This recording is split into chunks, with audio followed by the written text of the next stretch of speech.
Do not seek to follow in the footsteps of the wise. Seek what they sought.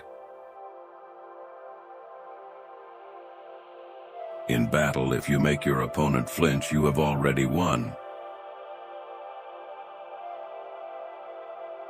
Perceive that which cannot be seen with the eye. The true science of martial arts means practicing them in such a way that they will be useful at any time, and to teach them in such a way that they will be useful in all things. Today is victory over yourself of yesterday. Tomorrow is your victory over lesser men. Respect the gods and Buddhas, but do not rely on them. Think lightly of yourself and deeply of the world. Do nothing that is of no use. It may seem difficult at first, but everything is difficult at first. Perception is strong and sight weak. In strategy, it is important to see distant things as if they were close and to take a distant view of close things. You can only fight the way you practice. The ultimate aim of martial arts is not having to use them. The important thing in strategy is to suppress the enemy's useful actions but allow his useless actions. The only reason a warrior is alive is to fight, and the only reason a warrior fights is to win. Do not have an attitude of many techniques, but one technique that you can apply to any situation. The warrior who is able to meet and master the changes in circumstances is the one who calls the shots. Perception is the gateway to all knowledge. Do not regret what you have done. Study strategy over the years and achieve the spirit of the warrior. Today is victory over yourself of yesterday. Tomorrow is your victory over lesser men. There is nothing outside of yourself that can ever enable you to get better, stronger, richer, quicker, or smarter. Everything is within. Everything exists. Seek nothing outside of yourself. The important thing in life is not what we get, but what we give. The past is already past. Don't try to regain it. The present does not stay. Don't try to touch it. From moment to moment, the future is becoming.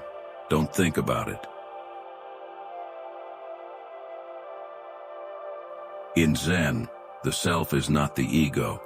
It is what we may call the true self, beyond the superficial ego personality. The ego shell in which we live is the hardest thing to outgrow. The world of things and of human relations is constantly changing. Everything is impermanent. Life is an endless process of self-discovery. To live in the great way is neither easy nor difficult, but those with limited views are fearful and irresolute. Zen is not some kind of excitement, but concentration on our usual everyday routine. A mind that is seeking is not a passionate mind, and to come upon anything with a blank mind is to find. The less a man thinks or knows about his virtues, the better we like him. To the mind of the beginner, possibilities are many. To the mind of the expert, there are few. When you are so calm and detached, You will gain the grandeur of the universe. Zen is not a particular state but the normal state, not a special means but the ordinary means. The ego shell in which we live is the hardest thing to outgrow. The beginner's mind is the mind of compassion. When our mind is compassionate, it is boundless. The truth is not in systems, but in the discovery of new meanings. Life is life. It has no goal, it has no purpose. We have invented the goal to give us direction, to feel that we are getting somewhere. He who puts on the robes of a renouncer, but who still is perturbed by the affairs of the world, is not a sannyasi.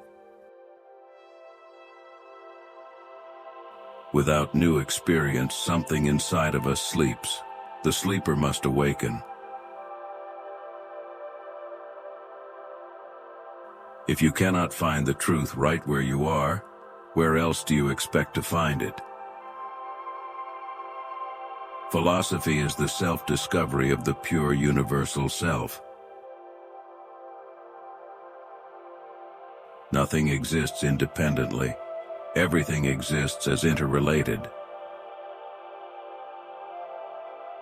The world of relativity is in truth the world of the absolute. The self is an absolute nothing, and yet it is everything. In individual self-consciousness, we become aware of the whole universe. Art is the expression of the self that transcends the self. Freedom is found only in the depth of one's own being. Logic is not a method of inferring something new. It is the unfolding of what is already implied in the premises. The ultimate self is the universal self, and the universal self is the individual self. To think is to return to the origin, to the ground of existence. Religion is the self-discovery of the absolute within us. Life is the continuous self-realization of the absolute. The self is not a mere container of experience, but it is the very act of experiencing. To be aware of oneself is to be aware of the world. The world is not a collection of self-enclosed objects. It is a place of dynamic activity. The self is not a static entity, it is a process of becoming.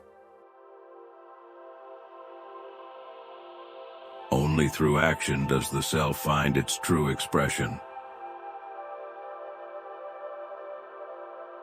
The truth of life is found in the concrete, not in abstract theories.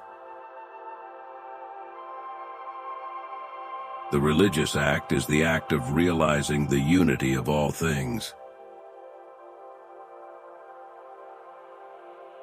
Individuality is not an isolated existence, but a unique expression of the whole universe.